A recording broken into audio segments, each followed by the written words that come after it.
55192. You want to send me a text. AlanCoxShow.com. Been doing a lot of upgrading of the video software today, and that has been successful in no small part to Dabbit Isden, who I feel like I'm missing something with this name. Am I missing something with this name? Kind of. It's not done yet, though. Just.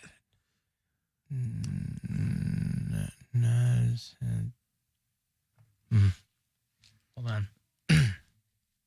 You're going to probably need a few days. Oh, yeah? Yeah. Oh, it's not a palindrome or something? No. I mean, it's all there. But I think once you see who's working tomorrow, then you'll. Oh, yeah. I just got it.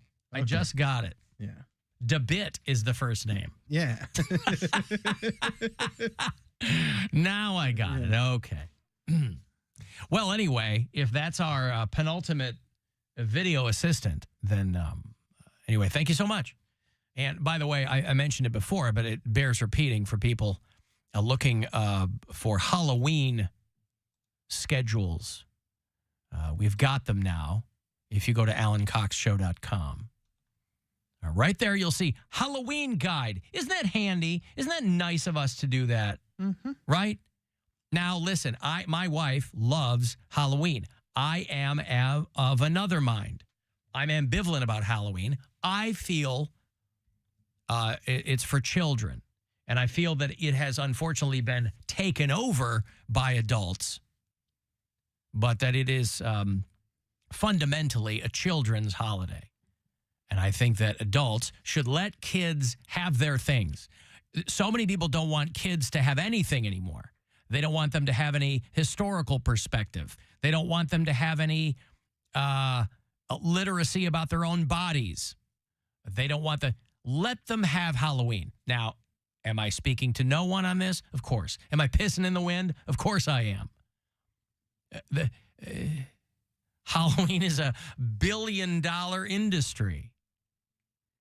So, no, I'm not so naive as to think that adults are going to hear my complaint and just toss Halloween to the side. I've got a Halloween adult in my own home. And so I'm the odd man out. I look like a stick in the mud when Halloween time comes, and I don't complain about it. I'm not a guy who's bitching and moaning about it. I'm just telling you right now, my dear listener and confidant, I think that adults should let children reclaim Halloween. That's me. But anyway, for adults and children alike, Halloween guide there. You know, tell you where they're trick-or-treating in your neck of the woods. It's going to be updated. So far, it's only towns that begin with A. So you're in luck, Avon and Avon Lake. Somebody sent me a thing about these researchers who determined that people would rather receive a series of electric shocks than be alone with their own thoughts. Now, this is something I've never understood. It's such a luxury to be alone with your own thoughts. Now, I mean, notwithstanding whatever mental illness somebody might be suffering from. That's a whole other thing. I'm just saying, all things being equal, it's such a luxury to be alone with your own thoughts. And it's always seemed strange to me how many people are terrified of what's rattling around in their brains. And they had this group of participants in this study. This was at UVA. And they would put them by themselves for about 15 minutes. And that people felt more comfortable administering electric shocks to themselves rather than just sit there and think? Than just sitting there and thinking, being alone with their thoughts. I love my thoughts. That's what I'm saying. It's like my thoughts are how I make my living, so I need my thoughts. I know that some people feel oppressed by their own thoughts, or they feel that their mind is not their own or whatever. But, I mean, to me, it's more a comment about how we've gotten to a point now where people are uncomfortable, like constant stimulation. Hey, Maynard Keenan sang about it 20 years ago. He was ahead of the curve. People that need constant stimulation. There's nothing wrong with, when I was a kid, bored was like a curse word in my house. My mom got real mad if we used the word bored. She'd say, only boring people get bored. Didn't have big jugs? Shut up, Bill. Well, you were mentioning it earlier in the week. I just thought maybe it was. Corey in Tarpon Springs said that his mom had big big jugs, and his friends would call his mom jugs. Very disrespectful. He and I are in the hot mom club. My mom didn't have big jugs, not to speak of. I don't know. They were good enough for my dad. I don't know. I didn't spend a lot of time checking out my mom's chest. But certainly none of my friends ever called my mom jugs. That was never a concern of mine. To your face. Not to my face. That is true. But if we ever use the word bored, my mom would get upset. She goes, you could always think of something to do, which is true. And I kind of try to pass that along to my own kids. Like, you can always think of something to do. But these people were like, you know what? I don't want to be left alone with my own thoughts. Oh, leave me alone with my own thoughts. Love it. The study was called The Challenges of the Disengaged Mind. And these participants, once they hit 15 minutes of doing nothing but thinking, they wanted to do anything else. Including shocking themselves. Most people seem to prefer to be doing something rather than nothing, even if that something is negative. That was the takeaway from the study. Now put me that in there. was I'll their just synopsis. David Putty it up. Just sit there and just stare forward. That's right. Put me in, Coach. I'll do it. Bring a book or anything? Yeah, that's right. Hey, Brittany. Yes. Hi. Hi, hello. What's up? Yes, I was calling in about the opinion about Halloween, and I totally think that adults should give Halloween back to the kids. I mean, I'm 30 now, and when I was younger, we used to have so much fun for Halloween. We'd be out late, we'd be with friends, we'd eat a bunch of candy, and now you only go till maybe 6, maybe 8. It's only 2 hours now. We used to do it all night, and so many houses were involved in it. And it's just totally changed. I think, yes, we need to give Halloween back to the kids. I'm with you. I think that adults should be out there to chaperone the small children who are enjoying this centuries-old pagan holiday. Yes. Yes. Wait. Yes, I mean, we had so much fun when we were younger, and, they deserve to have just as much fun as well. I think the kids are still having fun. Yeah, they are. But again, and adults, there are so many things kids can't do that adults can do, right? Mm-hmm. You don't need a reason to get drunk. You don't need a reason to get high. You don't need a reason to party. But when you're a kid, your parties all have to be attached to something. It's got to be a birthday. It's got to be Halloween. Let kids have Halloween. Again, you and I are going to be alone on an island with this, Brittany, but that's fine. I'm just, I do agree. Blurting it out. I agree with you. Yeah, thank you. There's Brittany in South Euclid. She knows. She's from a town where a lot of people are trying to get romantic with chickens. Is it South Euclid? Right? That's where all the dog bangers are and stuff. All those. Not to malign the fine people of South Euclid to a person, but there's an inordinate number of stories of people trying to penetrate animals. So when that happens happens, in South Euclid, when that happens, are you marked as a sex offender? Can you be a sex offender? Of course for you doing are. Bestiality? Yes. Okay, I didn't know. You get multiple charges because you're cruelty to animals, and Yeah, I didn't know if you get a little red dot for you getting down on a non-human. I didn't know. Down on a non-human. It's a non-human. Why am I getting marked as a sex offender? You're still a predator, sir. No. Right. I don't know. I would fight that. I would go to the Supreme Court. Like, you guys are not going to make me a little red dot for the stuff I wanted to do with a dog. You're impeding on my red human dot. rights. Yeah. But is it a human right to violate an animal? No, I'm saying I was wrong in that aspect. Yeah, all right. But you're not going to pin me for, like, would you rather me do it to a human?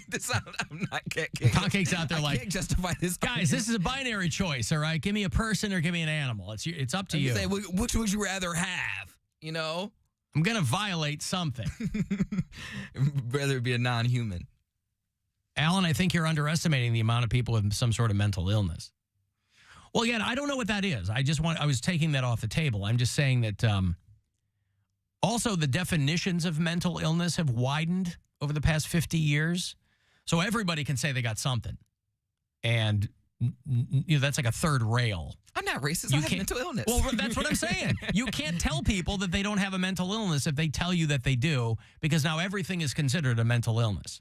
It was ingrained in me since the moment I was born that I'm not supposed to be around colored people. So now it's going to be hard to reverse that. So I just don't go around colored people.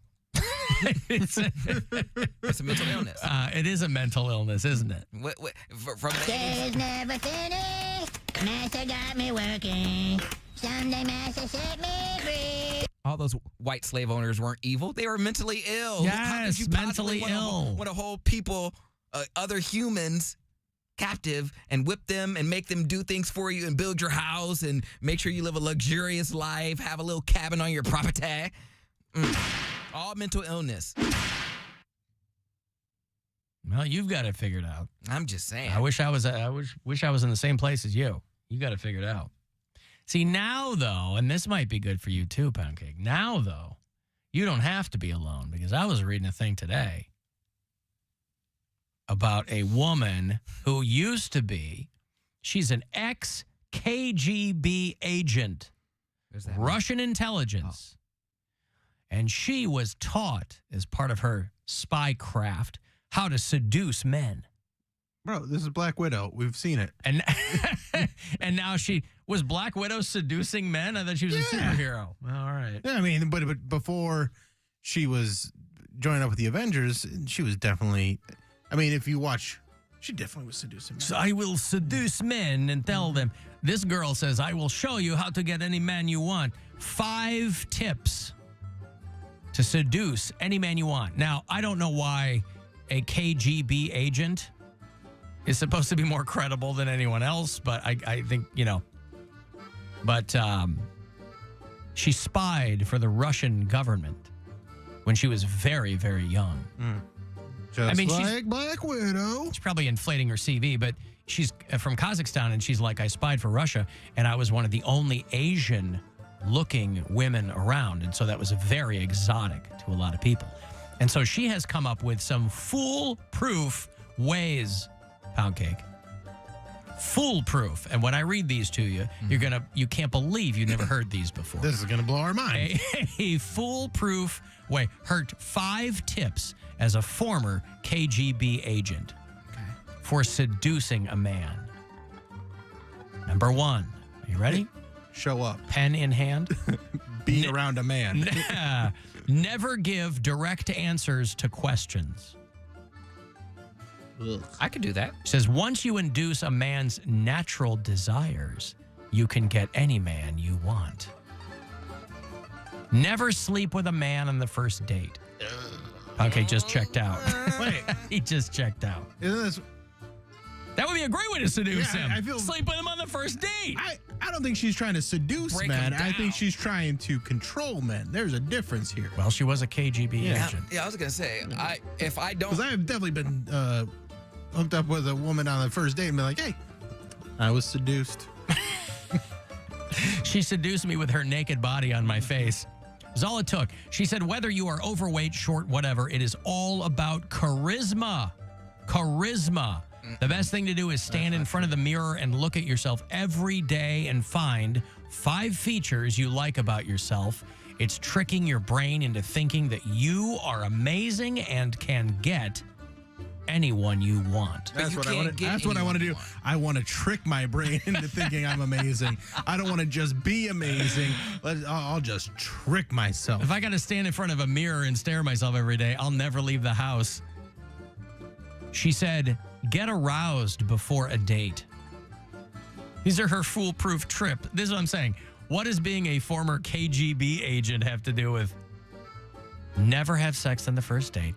Sex is appreciated more if it's not granted to the man right away. You sure she's not 80 or something? Right, You sound like yeah. a KGB agent from the 40s. Offer goat in lieu of sex. Ask to see horse's teeth. That's how you know what dowry will be. Make borscht for the man. Borscht for him. Put the babushka over boobs. Babushka. Do little dance for him like goat in heat. Pretend you have heard something. I love this. Pretend you have heard something about the man you are dating and keep him guessing what it is. Right. Get him all mad to where he comes to your house thinking you've got something on him and stabs you in your sleep. That'll be great. Bitch, it was a non-human. What don't you expect? Pretend you have heard something about him. Wow. And keep him guessing what it is. Maybe some of this is being lost in translation. Yeah, I don't know if I like this. Yeah. I'm going to stick with sipping seductively. That's what I'm going to do. Stand in corner and sip seductively. Nope, no standing. Before he comes. Oh, sit in corner and sip seductively. Standing looks like you're anticipating someone to walk up to you. I mean, she is foxy, but Yeah, that's why all these things work for her, because she's hot. right. She could have done anything. Yeah. She said in recent years, men have become less confident in approaching women for fear of how they will be perceived. That's 100% true. There are, people make fun of guys when guys are like, I kind of don't know what I can do anymore. And everybody's like, oh, so, there's a bro component to that, but it is very different than it used to be. So there are a lot more landmines. But listen, take it from this former KGB agent. You stare yourself in the mirror. Don't sleep with a guy on the first date. Show him horse's teeth. And, see what happens from there. Roast him beets and put in mailbox so he come out and know you've been there. And, wear perfume.